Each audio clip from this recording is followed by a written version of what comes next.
In this video, we are going to be continuing to take a look at a scenario where civilization starts over. We are now on episode 14 of the series, and in the last episode we saw a few major wars happen, and that included one over here in the Middle East, as well as a pretty big one over here in India. If you do end up enjoying this video, please make sure to like and subscribe, and let's get straight into it. So, we are going to be beginning with our daily Japan update, because there are a few other important things I want to get done, so I think we should just get this out of the way. So this is actually going to be a pretty major daily Japan update, because the Hokkaido country is launching an invasion of the Beige One. Over the last few episodes, the Hokkaido country has been expanding into Siberia, and now they're looking to expand into an area with a bit more population. They launch an invasion and land on this island right here. They continue south and take one major city right here, and after this the country just falls. We also see the Orange country getting on this. And let's have a look at this peace treaty. So in this peace treaty here, we can see that the country has actually been pretty evenly split up. The Orange country is kind of known to bully other nations around, but they actually have quite a bit of respect for the Hokkaido country, so they allow them to get all of the land that they should have. Next up, we're going to have a look at a little bit of expansion taking place, and that's going to be over here in Australia first. We see the Indonesian country take a pretty large chunk out of this northern Australian part, as well as on the coast of Papua New Guinea. They then take a tiny bit of land in Southeast Asia, however they're really not too bothered on taking land from this area. And we also see this dark red Burma country take a little bit of the coast down here. I think the final bit of expansion we're going to see is this Bangladesh country. They're going to take a little bit more of the surrounding area. And yeah, I think that'll be it for expansion. And now let's have a look at some exploration. So this same Indonesian captain that discovered a lot of these Pacific islands over here, as well as circumnavigated Australia, he is going to continue on his voyages, and he's going to move over here south, and he is actually going to be discovering New Zealand. He is then going to make a pretty bold decision, and that is, instead of moving back the path he knows, which is down here, he's instead going to attempt to use one of his newer inventions, which is the compass, to actually find his way back to Indonesia. And it's actually going to work very well. He manages to go through this unexplored water and make it back to his homeland. And yeah, he's starting to become quite a popular figure. But now we're actually going to be taking a look at a war. So in the last episode, we obviously saw the Bangladesh country and this Central Indian Blue country team up to go after this Mint country and the Rose country. And now the Bangladesh country is going to be continuing on with their expansion.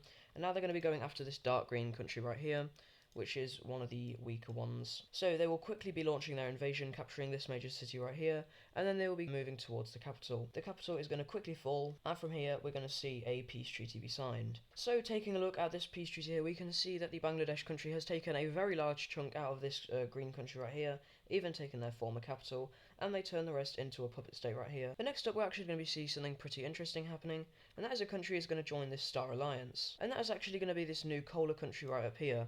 They are looking for protection, and Sweden looks like someone that could help them out.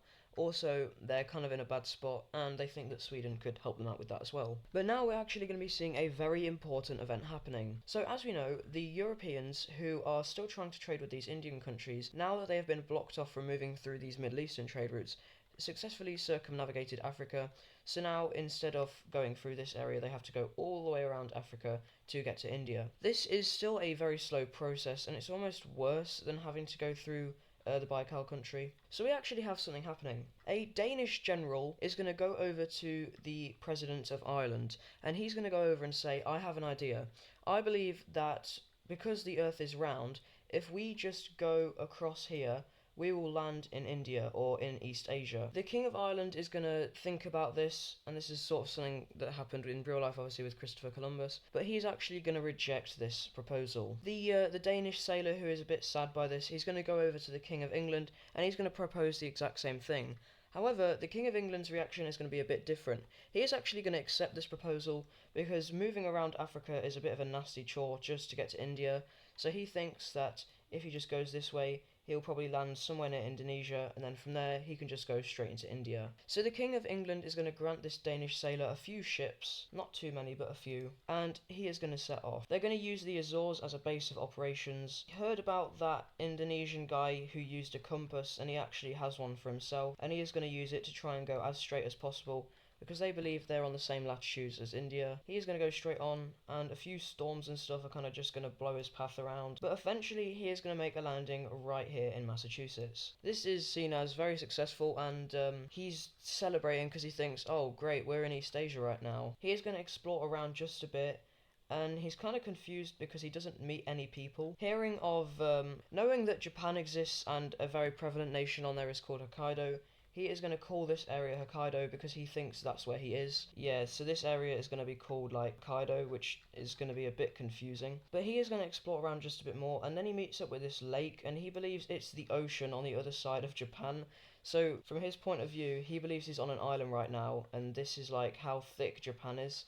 So he believes he landed in some place like right here, and now he's over here. That's kind of like what he's thinking. So the English are going to set up a very small colony right over here in Massachusetts, and after not meeting anyone, he is going to go ahead and return back to England. He's going to leave a few people here to settle this area, maybe a hundred or so, and he's going to return to England to report his findings. When he arrives back, the King of England says, okay, maybe you just need to search around a bit more, and we're happy that your plan was successful. So he's going to send a sailor back with like 30 ships, very big parts of the English Navy, and they're going to arrive and see that the people here, they're still alive. So they're like just a bit traumatized that they've had to live there by themselves for like 2 years or whatever, however long it would be. Probably not 2 years, maybe just a few months. But with these people arriving, they're going to continue the expansion of this colony, and eventually it's going to look something like this, about 1 year after it's first settled. The English, of course, wanting to share their achievement, are going to tell a bunch of these other European nations that, hey, we just found a connection point to East Asia,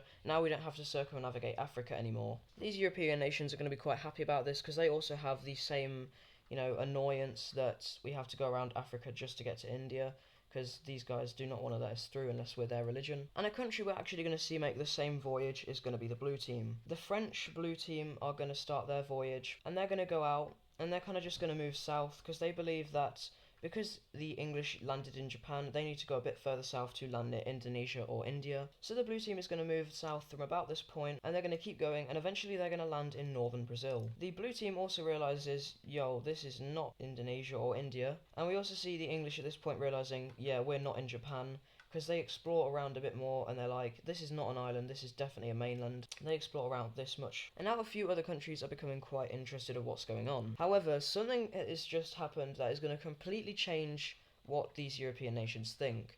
Because as the Blue Team is exploring around, unlike the English colony because of the area, the Blue Team finds gold absolutely everywhere. There is so much gold down here, and the Blue Team is going to report this to the European nations, and they're like, okay, we need to go in on this right now, because the Blue Team has just found loads of gold, and we want some of that as well. So, like, multiple different other European countries are going to set out on explorations in order to find this gold. They believe they've hit an absolute jackpot here, and one country, in fact, is going to hit the biggest jackpot of all. So, the Galician country, they're going to set out on a voyage, and they're going to kind of go in between these explored areas, and they're going to land on Hispaniola, and they find like so much gold. They go into caves, and they're just absolutely, there's just loads of gold everywhere, and these guys are going to immediately just go all in on this exploration of the Americas. The Bahamas are then discovered shortly after this, as well as Florida, and the explored lands in the Americas soon look something like this. The Galicians are going to set up a colony on Hispaniola right here, as well as Puerto Rico and southern Cuba. And another country we see colonizing is Gibraltar.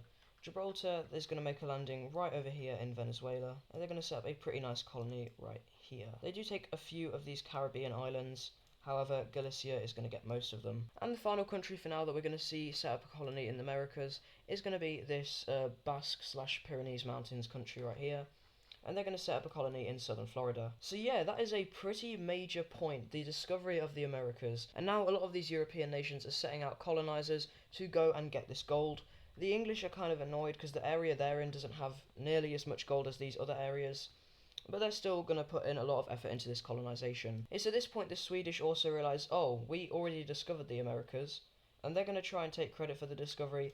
However, most people are eventually going to recognise this Danish sailor as the true discoverer of the Americas. A lot of these waters are also mapped out around this Atlantic Ocean area, and yeah. However, someone is very unhappy about this, and that is obviously the Baikal country. The Baikal country is not only annoyed that people aren't using their trade routes, but they're now also annoyed that the Europeans have found something really nice over here that they don't really have access to. This is going to make the Baikal country very mad, and they're going to start to plan something. We also see this Arabian country join the Triangle Alliance because they're also scared of the Baikal country. Now moving over here to Africa, we can see that Ireland has a pretty notable colony right here in Africa, and they're now also thinking about going into the Americas. However, they decide just for now that they're going to leave it, and instead they're going to expand this colony that they have right here.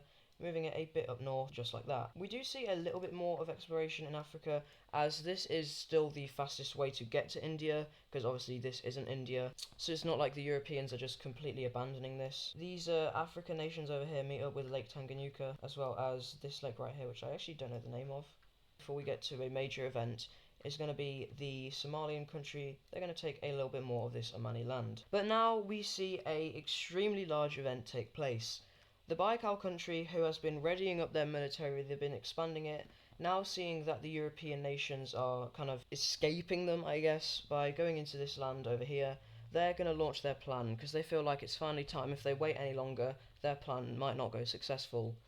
And that plan is going to be a war with the Triangle Alliance. On the 1st of January 1281, the Baikal country is going to move their troops into Russia. These troops are going to storm across the border, quickly capturing this major city, and shortly after this, the Triangle Alliance, who is absolutely not ready for this, is going to declare war on the Baikal country. But that is actually going to be it for this episode. That war will be covered in the next episode.